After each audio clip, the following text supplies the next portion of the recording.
¿Cómo ha conseguido el enemigo robarnos el terreno? Hemos comenzado a hacer murallas. Amén. Muy buenas tardes, le damos la bienvenida a todos quienes están sintonizando a través de www.radioageo.cl. Esperamos que haya sido un día muy bendecido para todos ustedes. Falta ya poquito para terminar y sabemos que Dios también les tiene preparada una sorpresa si es que todavía ustedes no han sentido la bendición de Dios en este día.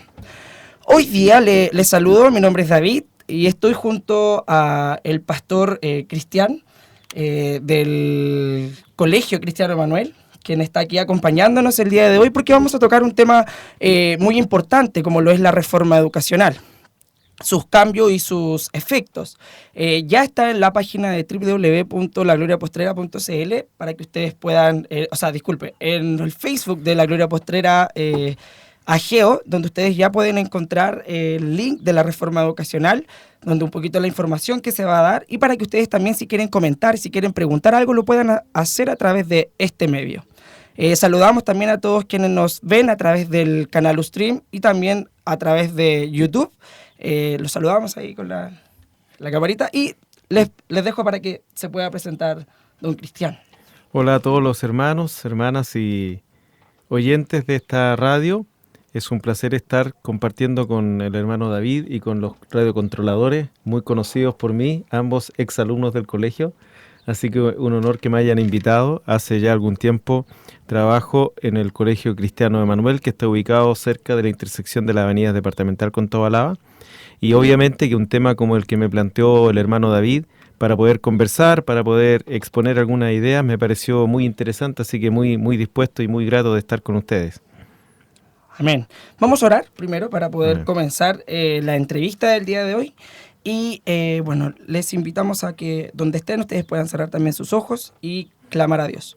Padre Santo, bendito Dios, te damos gracias por este día más de vida, en el cual, Señor, hemos podido ver, Señor, que tu mano poderosa, Señor, ha estado con nosotros. Te damos gracias, Señor, porque tu misericordia, Señor, es inalcanzable, Señor, es inagotable, Padre de la gloria. En este día, Señor del cielo, bendice de manera especial a quienes nos están escuchando y también, por supuesto, al pastor Cristian, que está aquí acompañándonos el día de hoy. Darle una doble porción de bendición. Amén. Por haber accedido, Señor, a poder conversar, Señor, sobre estos temas, Señor, que son de contingencia, Padre amado. Bendice, Señor amado, su vida y así también, Señor, como las de nosotros. Que esperamos, Señor, que lo que podamos conversar aquí, Señor, pueda también repercutir en cada uno de los que están escuchando. Te damos gracias, Señor, en el nombre de Jesús. Amén. Amén. Bueno, vamos a partir un poquito con lo que es la reforma educacional, que ha sido bastante problemática, ha sido bastante contingente y ha sido bastante comentada, puesto que ha sido una reforma que todavía no se puede llevar a cabo, por el hecho de que como partió esta reforma, que fue en junio, donde se pudo promulgar para la Cámara, donde Michelle Bachelet promulgó esta reforma educacional, todavía no ha podido ser aprobada. ¿Por qué? Han habido muchas intervenciones de los diputados, también como los senadores, en donde han objetado ciertos temas dentro de lo que es la reforma educacional. Dejamos claro un poquito los puntos para que ustedes más o menos estén interiorizados en lo que hoy en día está la reforma educacional. Uno de los primeros puntos es poner fin al lucro con recursos públicos. En el curso de 2 años, supuestamente los colegios que son sociedades con fines de lucro deben transformarse en sociedades sin fines de lucro, ¿ya? También, en el segundo punto, los actuales sostenedores tendrán varias opciones para enfrentar los cambios, pudiendo incluso quedarse con el control de los establecimientos. En el punto número 3, estos pueden quedarse como directores o administradores con un sueldo, pero no podrán lucrar. Toda ganancia debe ser invertida en el mismo establecimiento. En el cuarto punto, tenemos de lo contrario, los sostenedores podrían retirar su dinero invertido y llevarlo a otro negocio, o estarán facultados también para ofrecer sus terrenos al Estado para que pasen a ser propiedades de todos los chilenos. En el quinto punto, el Estado ofrecerá al sostenedor comprarle el edificio donde funciona el colegio, luego si los actuales administradores se transforman en una situación sin fines de lucro, en donde podrán operar en el mismo lugar. Y en el sexto lugar, los colegios particulares privados están fuera de esta reforma. Al principio, donde leíamos fin al lucro con recursos públicos, estamos enfocándonos específicamente a los colegios particulares subvencionados. Correcto. Aquellos que reciben alguna subvención del Estado. ¿Por qué nos fuimos directamente con lo que es al fin al lucro, específicamente para la enseñanza básica y media, que son como el fuerte del por qué no vamos a tocar mucho lo que es la reforma de la educación parvularia, tampoco lo que es la reforma de la educación superior?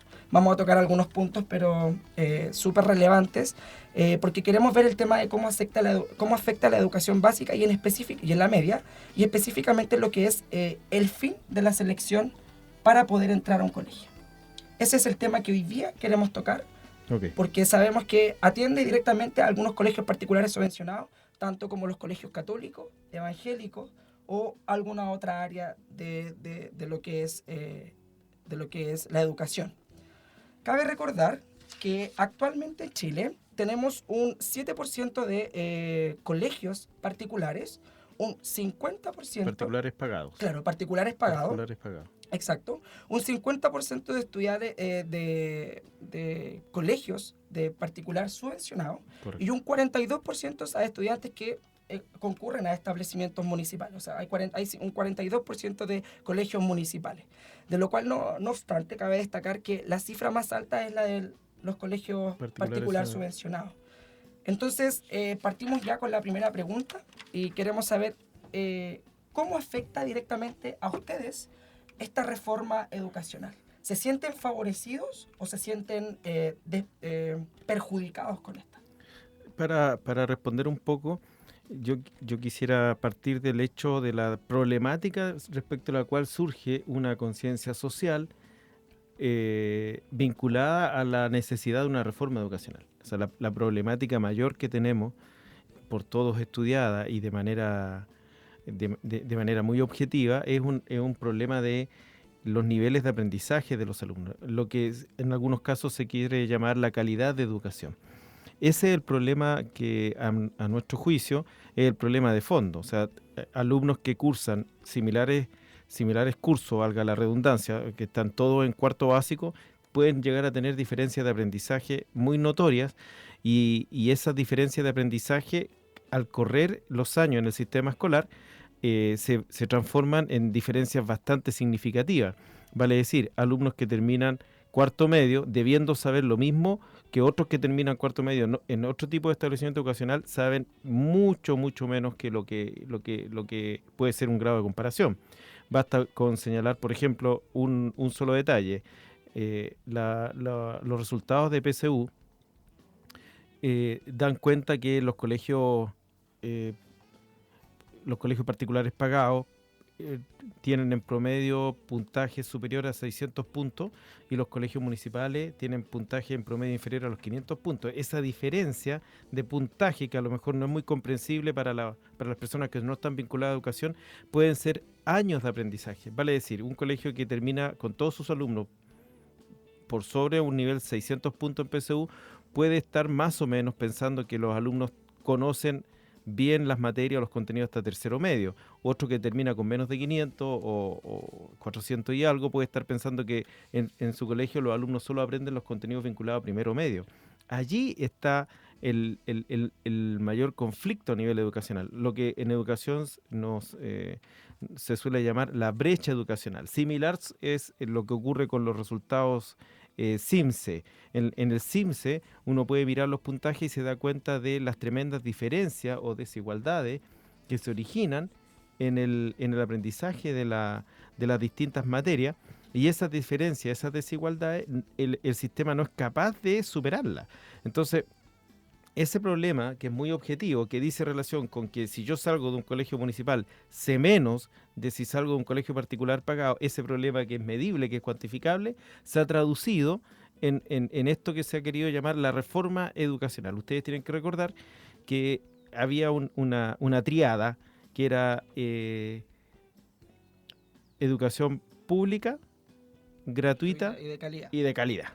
el punto objetivo de aquello, o más objetivo de aquello que es completamente medible, cuantificable, que se puede inclusive plantear a la realidad de cada colegio. A nosotros como colegio nos llega una enorme cantidad de información de los resultados CIMSE de nuestros estudiantes y sobre esos resultados tenemos que trabajar para mejorar aquello que estamos haciendo.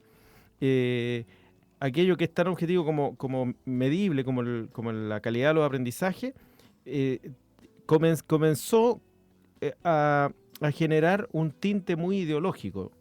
Y lo ideológico tenía que ver con que lo que podría asegurar la educación de calidad es la educación pública y gratuita.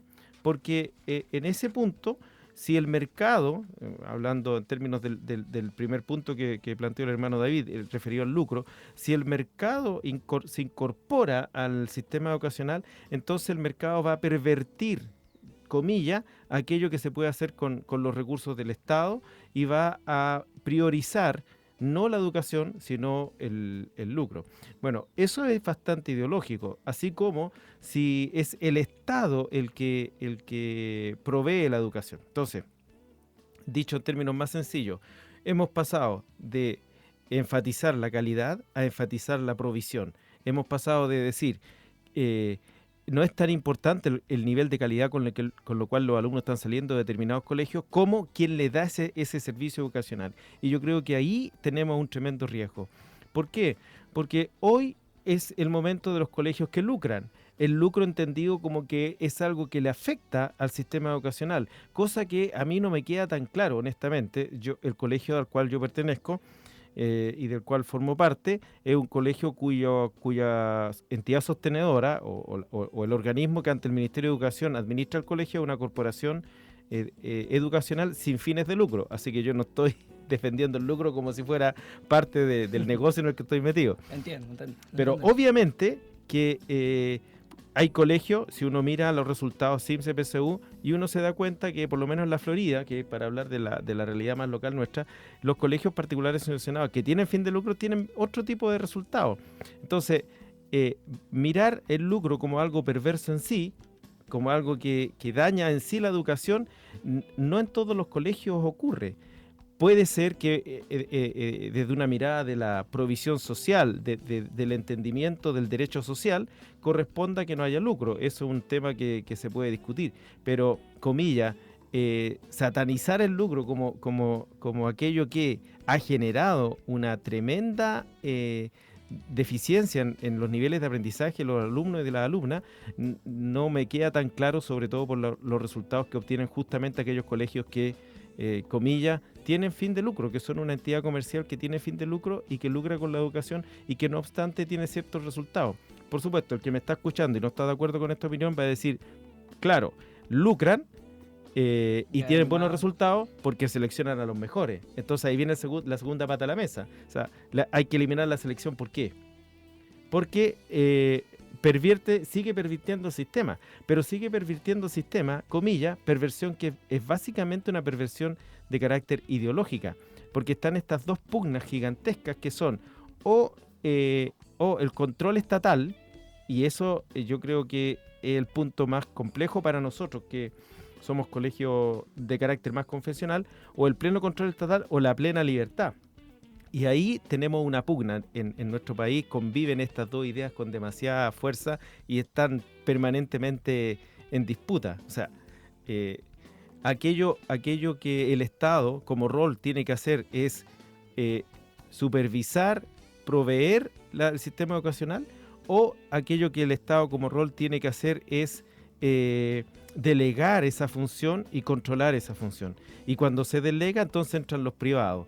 Pero ahí tenemos el problema, no sé si ustedes se fijan, que es un tema altamente conceptual y vinculado con una visión de país, con una visión de Estado, con un entendimiento de lo que el Estado tiene que hacer. Entonces, aquello que a mi juicio pudo haber sido un tremendo avance, porque están todas las condiciones. Yo creo que a nadie hoy día en Chile que uno le pregunte, nadie respondería que no le interesa la calidad de la educación.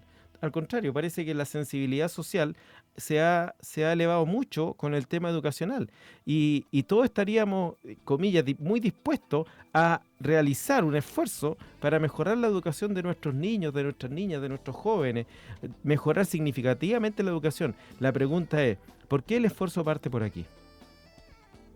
Cabe, entrando un poquito a lo que usted más o menos nos está comentando, cabe destacar que recién el 50% de los colegios que son particulares tienen mayor ingreso de alumnos. O sea, son más de... teníamos recién la cifra aquí, que es más de... Bueno, serían como...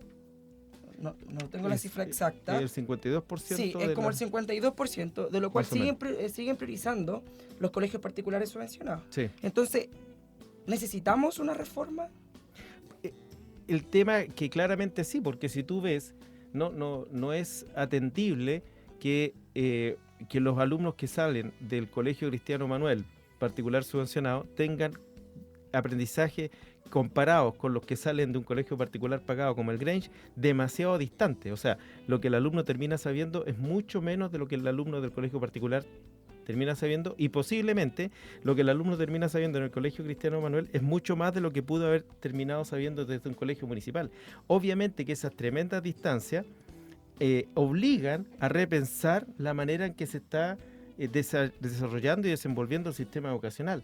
La pregunta es si es efectiva la manera en que se está abordando. Mi mayor peligro es que, como estamos entrampados en un problema seriamente ideológico, porque tiene que ver, como yo lo trataba de comentar, tiene que ver con la concepción de Estado, con la concepción de mercado, con la concepción de lucro, un tema altamente ideológico. Entonces es posible que aquella discusión que para nosotros los educadores es de vital importancia, como es cómo hacemos para que los niños y las niñas aprendan más y aprendan mejor, cómo hacemos, y finalmente quedamos expuestos a que no se debe lucrar, no debe haber copago y no debe haber selección. Esas tres medidas en conjunto, las personas que están involucradas en el tema, como el señor Mario Weisblut, que escribió el libro Terminó la hora del recreo, que es fundador de Educación 2020, señala que estas medidas no apuntan, voy a decirlo como él lo trató de decir, de rebote van a colaborar con la mejora en la calidad de educación, pudieran mejorar, pero no son medidas que apuntan al meollo del asunto actual, son medidas que apuntan a la estructura del sistema educacional, o sea, cómo entendemos que el Estado debe proveer la educación, y por eso se habla de la educación pública, no de la educación pública como trató de hacer la diferencia el rector de la Universidad Católica entre lo público y lo estatal. Lo público es aquello que está al servicio de la gente versus lo estatal cuya administración es del Estado. Entonces yo tengo la preocupación de que finalmente lo que pretendemos, lo que queremos, lo que está en el fondo de la discusión es que si el Estado es el que debe proveer, más que hay una educación pública que puede ser subvencionada.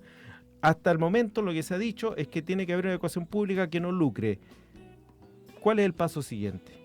Claro. Si esta medida no apunta en la dirección adecuada en virtud de mejorar los niveles de aprendizaje. Es tan serio el tema, David, que nosotros podemos no estar dándonos cuenta de cómo se está generando un giro en el tema educacional desde la provisión o desde el emprendimiento privado, si tú quieres, desde el emprendimiento privado, de tener un colegio, de dar un servicio educacional, de mostrar un proyecto educativo que está regulado y que puede hacer partícipe a la población chilena, financiada por el Estado, a una estatización completa del sistema educacional. ¿Qué va a ocurrir allí? Si el Estado es el que provee, entonces el Estado va a fijar las líneas. Exacto. Si el Estado es el que provee, el Estado es el que va a decir lo que se enseña, lo que no se enseña y qué proyecto debe tener. ¿Y qué es lo que ha estado pasando con los colegios municipales?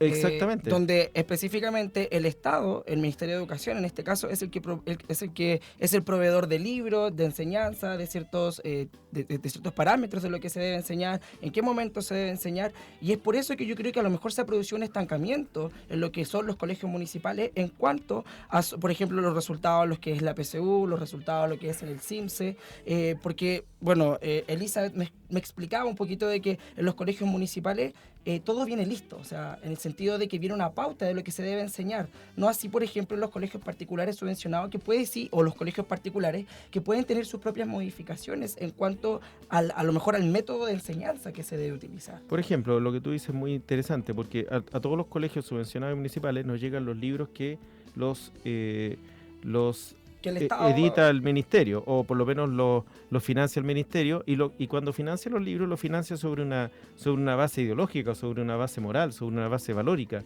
No lo financia solo para que los niños aprendan a sumar Exacto. o aprendan ciertas vocales. Lo financia con la idea de generar un tipo de sociedad a futuro que representa aquellas cosas que son incipientes en este momento. Por ejemplo, el concepto de familia. No sé si hay papitos que seguramente están escuchando, mamitas que están escuchando y les interesa porque tienen sus niños chicos en el colegio. ¿Cuál es el concepto de familia que uno puede ver detrás de los libros? ¿Cuál es el concepto de la masculinidad y de la feminidad? ¿Cuál es el concepto de la maternidad que está presente en los libros? ¿Cuál es el concepto de género que está presente en los libros? Y todas esas cosas que obviamente para uno pueden ser que es un libro de niños chicos, es un libro que está de alguna manera generando un condicionamiento social, está de alguna manera generando una mirada de sociedad a futuro, no a 5 años, sino una mirada de sociedad a futuro en unos 15 o 20 años. O sea, por ejemplo, cuando uno antiguamente, iba a decir, ya tengo algunos años en educación, ¿cómo se veía, se revisaba el concepto de familia años atrás, unos 25, 30 años atrás? ¿Qué era lo que ocurría en los libros cuando uno miraba y había una familia? ¿Cómo es ahora eso? Sin estimado, yo entiendo que hay todo un tema en nuestra sociedad que tiene que ver con lo que se puede denominar una familia tradicional, tal Claro. vez el matrimonio, está todo en cuestionamiento, si tú te fijas. Entonces, la educación tiene que dar cuenta de aquello y la educación tiene en la mirada del Estado, tiene una capacidad de transformación social. O sea, es posible que a la edad de los mayores ya no vamos a tener muchos cambios, pero entonces hay que influir en los más pequeños, en los niños. Y para eso, si el Estado tuviese todo el control de la educación, estamos hablando del 92-93% de los niños del país, lo cual es muchísimas niños, muchísimas niñas. Y todos esos niños pueden estar siendo expuestos a una idea de sociedad que no permite no permite la posibilidad de gestionar proyectos educacionales que sean más propios, más idiosincráticos. Por ejemplo, un proyecto educacional de una congregación evangélica, un proyecto educacional de un grupo de padres y apoderados que quieran resguardar ciertos valores. Esos proyectos sí que no van a tener mucha cabida en el marco de una educación provista y administrada por el Estado, entendiendo el Estado por lo público, o Exacto. casi haciendo esa similitud. Claro. Entendemos entonces que... ¿Qué cree usted más o menos que pasará con estas decisiones? En octubre, ahora, el 11 o 12 de octubre, no recuerdo muy bien qué día, ya se aprobó lo que va a ser el final lucro. Está aprobado lo de los pasos de que deben de pasar 2 años los colegios subvencionados a pasar parte del Estado o a ser privados. Bueno, últimamente escuché yo que el senador Monte, que es parte de la Comisión de Educación, me parece, el senador Montes planteó que en los colegios pequeños la opción de lucro es muy baja. O Sí. sea, un colegio pequeño como el colegio en donde yo ejerzo la dirección, que es un colegio de 450 niños con un curso por nivel, o sea, un kinder, un primero, un segundo y así hasta cuarto medio, las posibilidades reales de generar muchos recursos son bastante limitadas. Entonces, él parece que estaría sugiriendo que ciertos colegios, por cantidad, por capacidad de atención, pudiesen quedar fuera de esta normativa. Claro. Mire, no lo tenía muy claro. Ahora que usted me lo dice, es una muy buena opción. Pero la pregunta es, ¿qué cree usted que va a pasar con esto, con este 50% de colegios particulares subvencionados? De ese será la 50% decisión yo no sé si tú manejas de ese 50%, porque aparte es muy extraño que se habla del fin al lucro. La pregunta es, ¿cuánto lucran los colegios en la Exacto, práctica? sí. O sea, ¿cuánto es? Yo insisto que la corporación en la que yo trabajo es una corporación sin fines de lucro, pero yo hasta ahora no he visto un dato exacto, o al menos alguien que diga, miren, los colegios lucran con tal cantidad de dinero con el cual se lucra. De hecho, me parece que fue la pregunta que le hicieron al ministro de Educación en la interpelación, y el ministro dio una cifra que es bastante amplia. Creo que fueron entre 3.000 y 8.000 millones de dólares o de pesos, no recuerdo la cantidad exacta, pero esa distancia es muy gigantesca. O sea, exacto, no se tiene cuantificado cuánto es. Entonces, ¿qué va a ocurrir? De ese 52% de colegio, yo entiendo que alrededor del 30%, de ese 52%, alrededor del 30% son corporaciones sin fines de lucro. El restante tiene algún grado de lucro, y es ahí donde va a partir un poco, en términos buen chileno, la crujidera. O sea, claro, van a ser esos colegios los que van a tener que tomar una decisión bastante importante. Ustedes tienen que recordar que después de la Revolución Pingüina, año 2005, 2006, si es que la memoria no me falla, creo que más 2006, surge la llamada Ley General de Educación, que reemplaza la Ley Orgánica Constitucional de Enseñanza, la LEGE, que sustituyó, sí, a la LOCE. Ahora, la LEGE fijó que no podía ser sostenedor de un colegio una persona natural, y por lo tanto obligó, fíjense que esto estamos hablando de 7 años atrás, más o menos, obligó a los sostenedores, que eran personas naturales. Yo como persona natural podría haber instalado un colegio, claro, y el colegio era de mi propiedad. Obligó esa ley a transformar las personas naturales en personas jurídicas o en sociedades comerciales, o tomar alguna figura que no fuera la de una persona natural. Hoy le estamos diciendo a esas mismas personas que hicieron un tremendo esfuerzo hace 7 años que dejen de ser lo que son para que cambien a otra figura. Entonces, obviamente que yo supongo que lo que puede llegar a ocurrir es que para algunos que están haciendo negocio de la educación van a decir la educación no, ya no es negocio la educación, así que van a en el poco tiempo van a optar por no seguir con el tema. Vender. Claro, porque por otro lado, yo no sé si ustedes saben, la dueña de los restaurantes La Cuca, el esposo de La Cuca era profesor básico, y ella le puso un colegio a su esposo. Entonces, cuando empiezan a surgir todo este ruido, ella es como bastante simple, claro, en términos de las decisiones que considera que son las más óptimas para tomar, y dice, miren, prefiero vender, prefiero cerrar y construir edificios porque eso me va a dar más plata. Entonces, es muy probable que lo que ocurra es que aquellos sostenedores que ven que el negocio se va a venir abajo o va a tener condiciones que no son favorables para ellos, es muy probable que opten por no seguir se va a producir, yo creo, sin lugar a dudas, si lo que se plantea, se va a producir una importante cierre de colegio. Y aquí viene un poco el tema, cómo aquello desde ahora lo planteamos, y yo creo que aquí los políticos tienen una habilidad gigantesca, cómo lo planteamos para endosar la responsabilidad al que está siendo sostenedor y sacar o sea, no es el Estado, porque el argumento va a ser así, no es el Estado el que cierra los colegios, es el sostenedor el que no está dispuesto a seguir con las reglas del juego. Las reglas del juego fueron claras, las pusieron en el Senado, y va a sacar todo ese argumento, y yo creo que lo que va a ocurrir es que varios colegios, se me ocurre a mí que los más chicos, como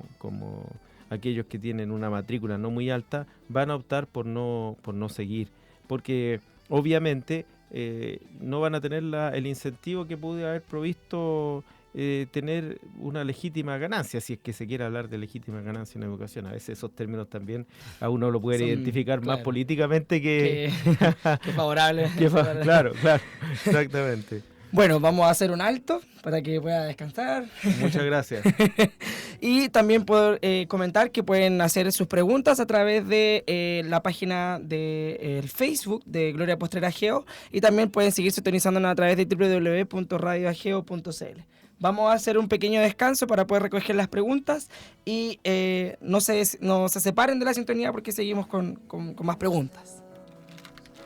Prendidas porque un día fueron traídas a tu luz eterna que nos dio vida.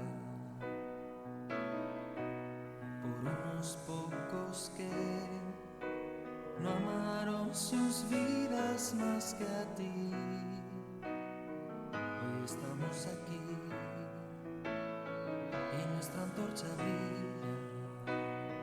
Hoy estamos aquí.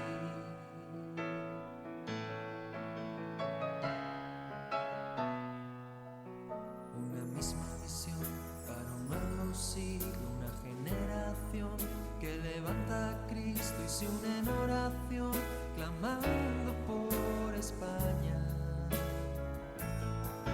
Nuestras posesiones, nuestros corazones pertenecen al Señor de señores, no importa el precio, salva nuestra España. Las barcas y las redes listas hoy están.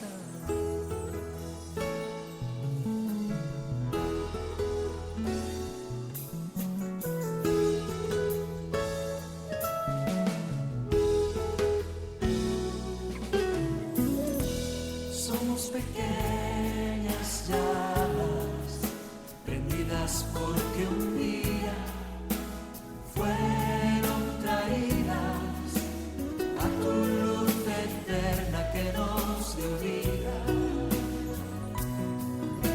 Por unos pocos que no amaron sus vidas más que a ti. Hoy estamos aquí y nuestra antorcha brilla. Hoy estamos aquí.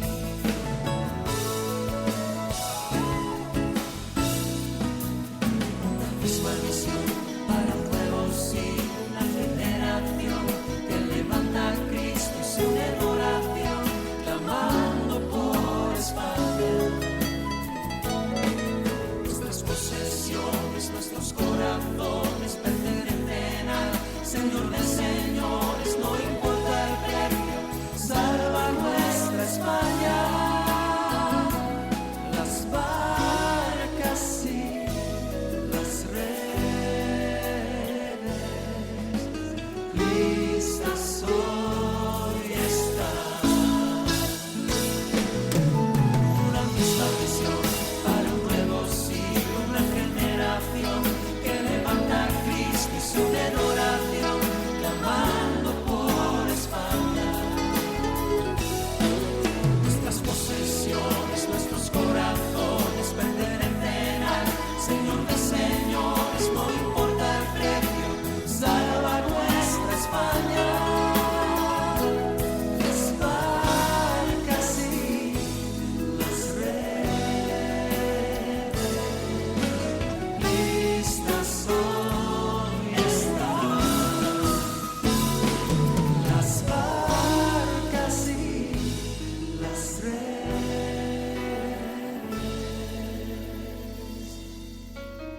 listas hoy están.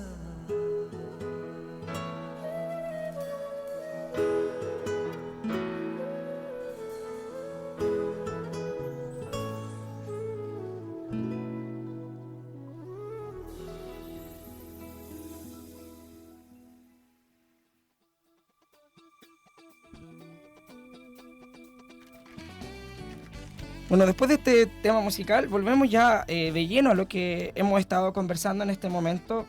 Agradezco mucho que haya podido asistir el día de hoy porque hemos estado solucionando algunas dudas.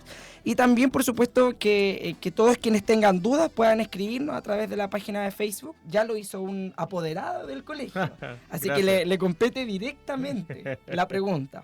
Bueno, ella dice primero decirle que estoy convencida de que el Colegio Emanuel es un nido donde se preparan nazarenos. Por eso lucho porque mis hijos permanezcan ahí. Y ahí viene la pregunta. Ella considera que es una mala reforma.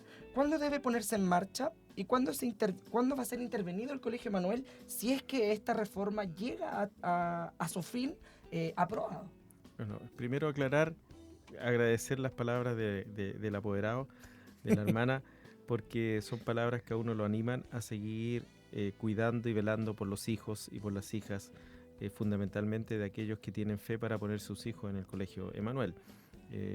Yo les quiero simplemente hacer una referencia a lo que la Escritura plantea, que cuando Dios propuso liberar su pueblo Israel, y permitió el nacimiento de Moisés, simultáneamente lo que estaba ocurriendo era la matanza de los hijos varones, que cuando vienen los reyes magos al lugar del nacimiento de Jesús, lo que ocurre con Herodes es la matanza de los hijos menores de 2 años. Entonces, cada vez que Dios va a proveernos de hijos y de hijas los que tenemos que cuidar y guiar en el camino del Señor, obviamente que lo que va a ocurrir es una acción que trate de pervertir, de distorsionar, de deformar la mente de estos pequeños y de estos pequeñas.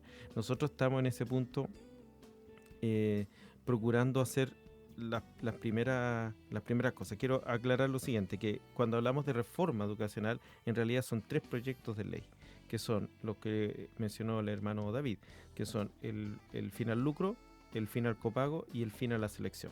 Esos 3 proyectos de ley conforman una primera etapa de la reforma educacional, porque, por ejemplo, no se toca en nada todo lo que tenga que ver con la docencia, con las carreras de pregrado, con la carrera docente, con algunas cuestiones vinculadas con la cantidad de alumnos que son atendibles en una sala de clase. En este momento nosotros tenemos cursos con 42, 43 chicos, y obviamente que es una enorme cantidad de niños a los que uno no puede atender como uno esperaría.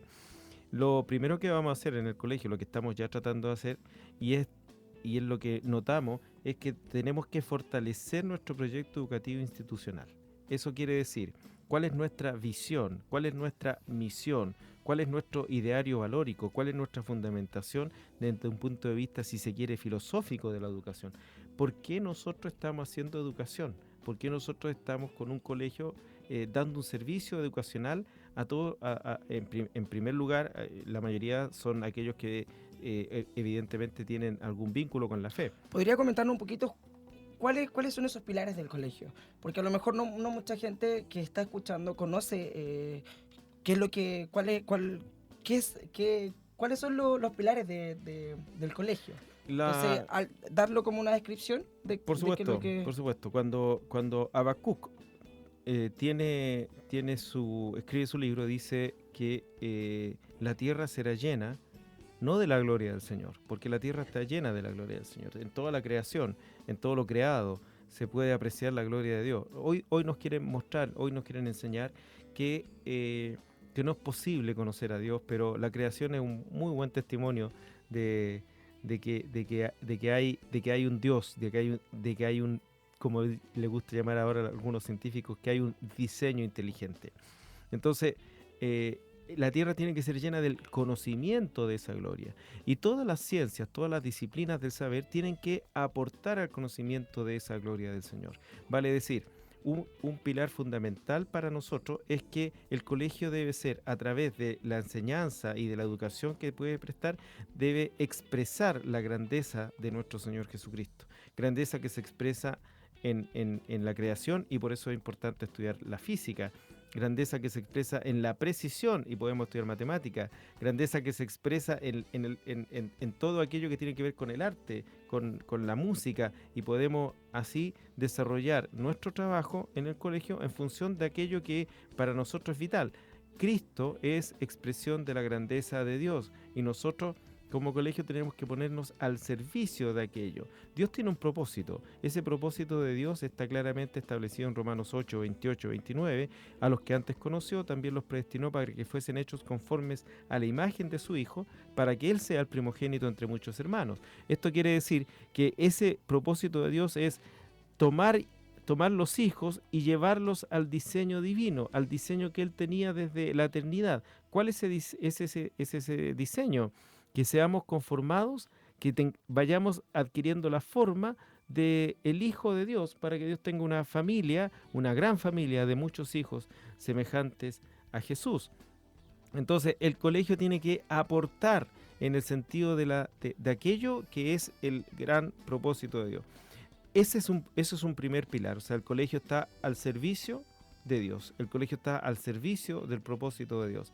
El colegio está al servicio de aquel misterio del cual nos habla Efesios, que un día todas las cosas van a ser reunidas en Jesucristo.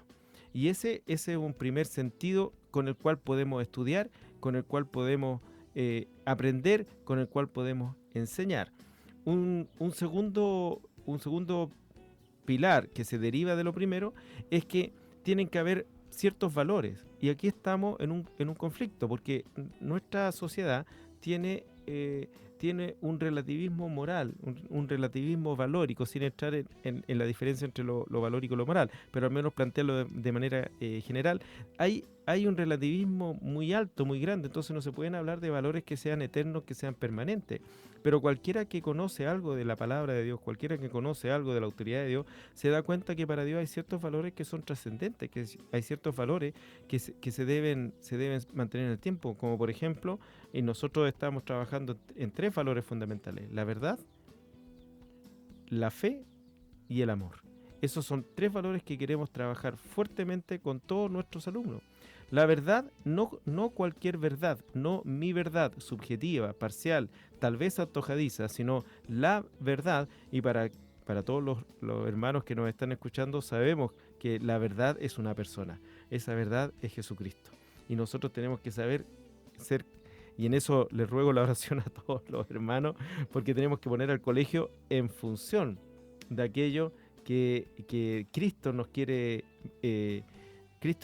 dar a conocer. Nosotros tenemos que poner al colegio en servicio a la verdad, no a proveer alumnos que cada uno tengan su propia verdad y puedan, en función de aquello, relativizarla, sino que puedan absolutizarla, porque Dios manifestó su Hijo.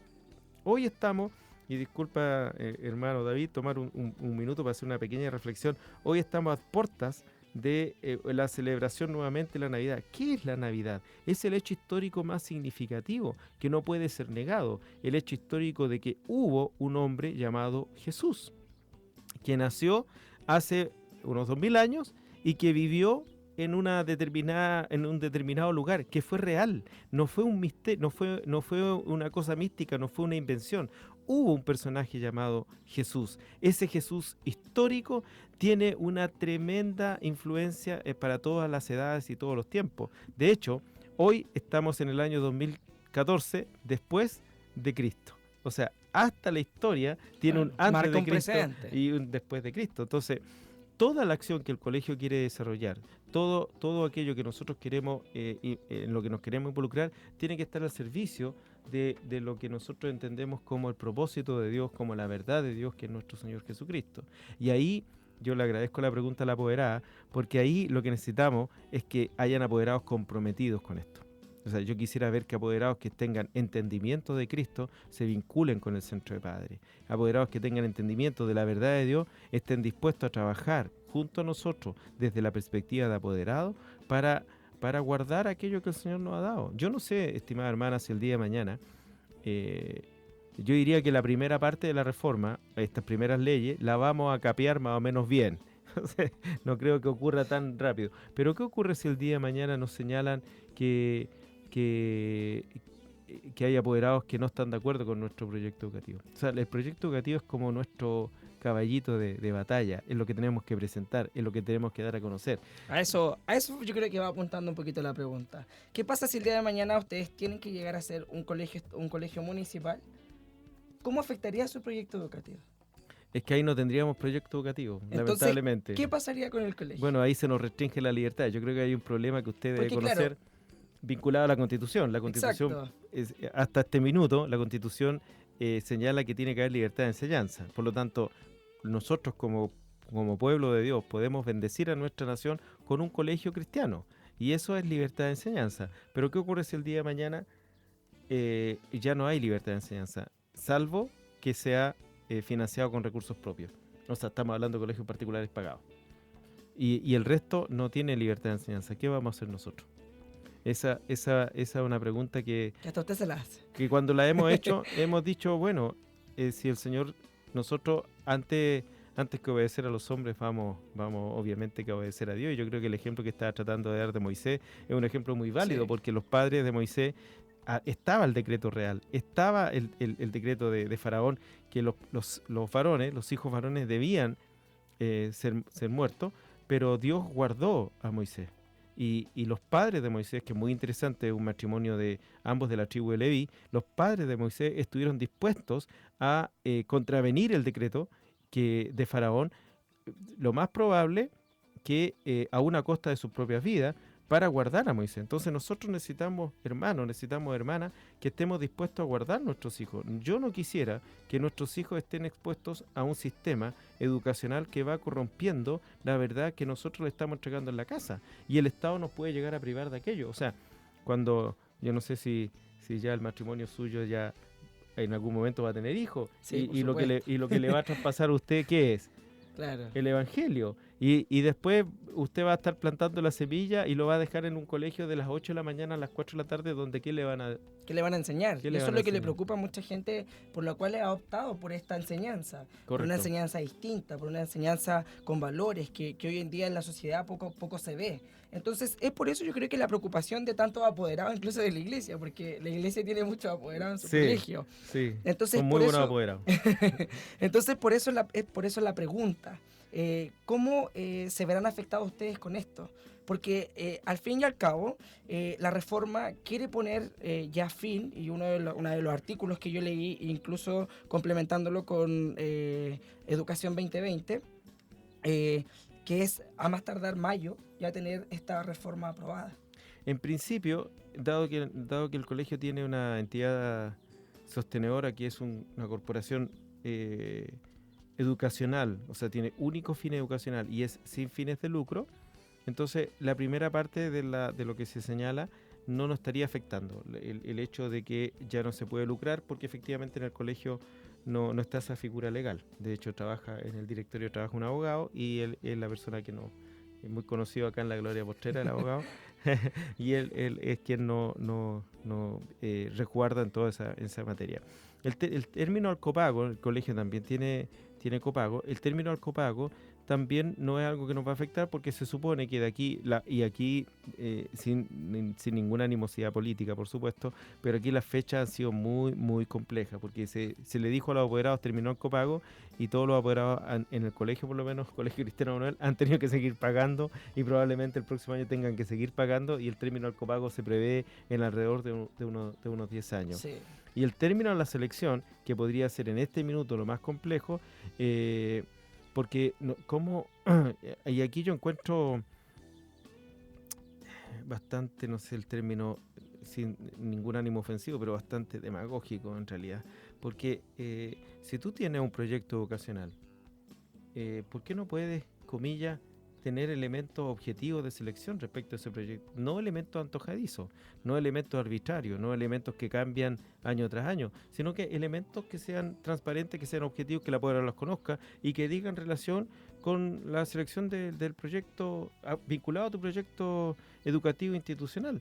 O sea, el apoderado puede elegir, y me parece muy bien que el apoderado elija y elija informado, pero también el colegio debiera tener mínimamente algunos elementos que le informe al apoderado cómo es la selección de aquellos alumnos que tienen mucha sintonía con el proyecto educativo institucional.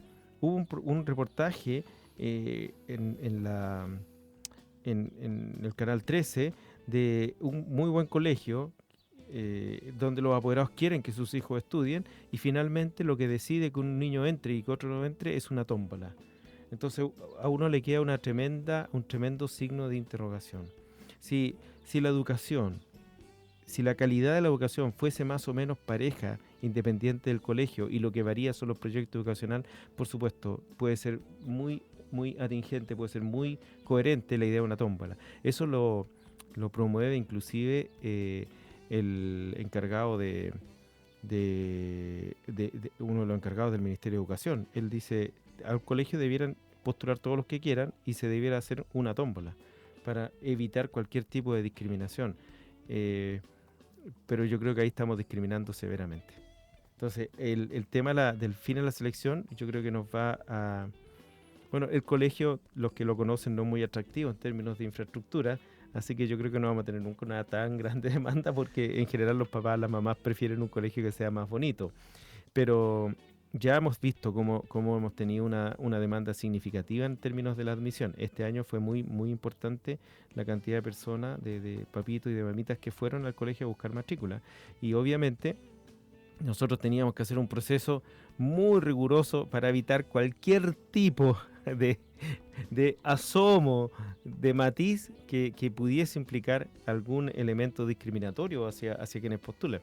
Ese punto de la selección, yo creo que lo que nos tiene que hacer es motivar a todos nuestros papás que conocen el proyecto educativo, que quieren que sus hijos estudien en un ambiente de fe, en un ambiente vinculado con la palabra del Señor, tiene que hacer que todos sus papás motiven a otros papás a colocar sus hijos en colegios como este.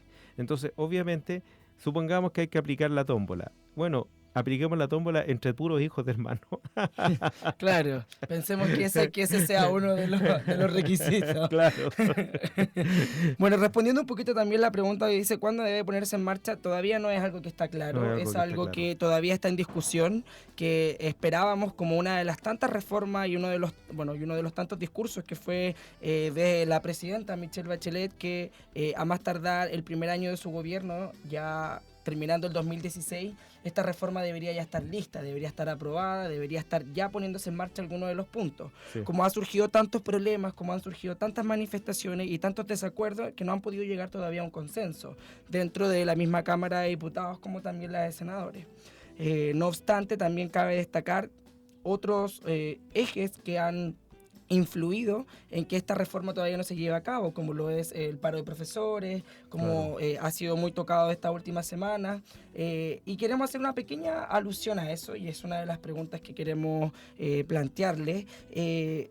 ¿Cómo afecta esto a la educación, este paro de profesores? Una de las cosas que ellos están, es el aumento de sueldo, que es algo significativo, que de hecho ya está entrando en proyecto, que que su sueldo sea entre los 600 a 800 mil pesos en sueldo bruto, que eso va a ser uno de los proyectos que va a lanzar Michelle Bachelet el próximo año.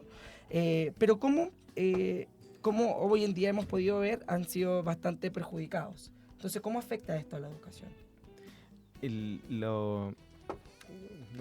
Yo a los alumnos a los que he tenido el placer de hacerles clase, yo les digo, hay una diferencia entre el momento en que usted está en clase y cuando usted no está en clase. Porque si yo hago clase y tengo la capacidad de poder enseñar, y ese es mi rol, entonces el alumno que está en clase es posible que aprenda, versus un alumno que no está en clase.